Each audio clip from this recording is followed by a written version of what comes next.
Welcome. We're back. Another installment of Alley 26's ongoing Mixology at Home series.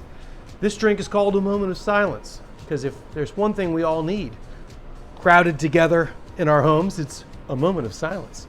And so this is a hot toddy we're doing with chartreuse because what are you going to do with chartreuse in the winter? Are you going to give up on it? No, I say. This toddy is the answer for you.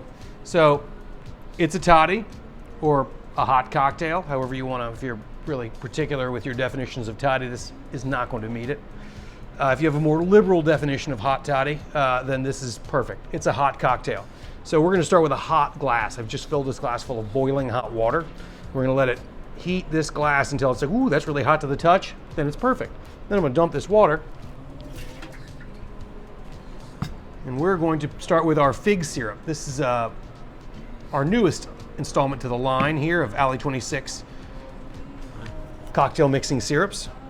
And it's fig. It's really interesting. It's got a lot of like earthier notes, almost like tea leaf notes that you wouldn't really expect. It's not candied, like bubblegum flavor of idea of what figs taste like. It's actually made with figs. In fact, figs are the first ingredient.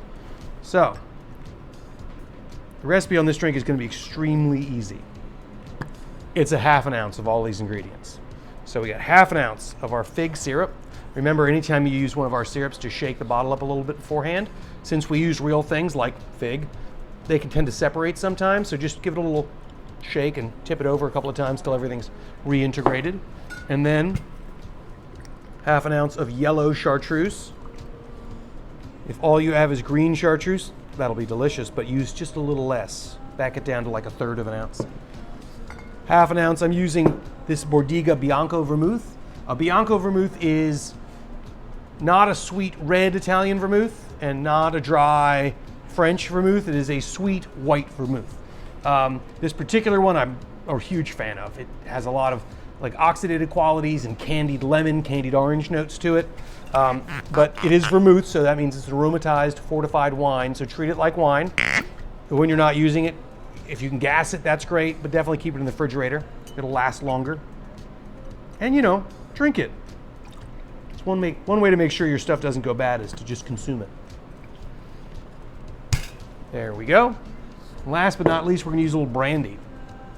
For this drink, I like this Copper Kings Brandy. It's a 90 proof American brandy. They make this in Louisville, Kentucky, where normally they make another spirit. I can't remember what it is. But they also use, I'm kidding, they use first time charred American oak barrels to make this brandy. So this is definitely a modern American interpretation of what brandy can taste like. And it's delicious, and at 90 proof, it actually doesn't get lost in the drink.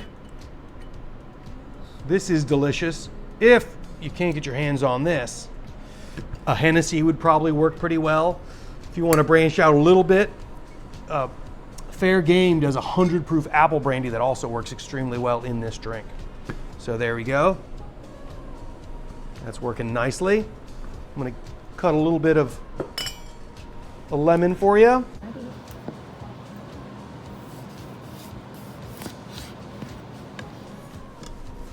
Now this lemon is just going to do a couple of things. It's going to sit right on top, and it's going to help suspend some of our nutmeg when we grind that up. So first thing to do is build that like that, and then our glass is still nice and warm. Take our hot, piping hot kettle.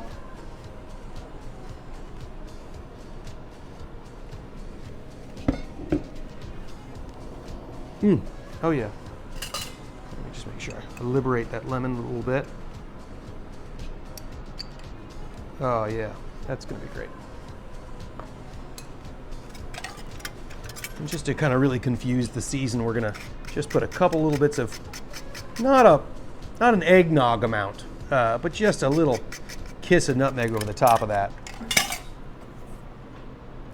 And sit there, nice, warm, cozy up with this hot toddy, and you can have your moment of silence.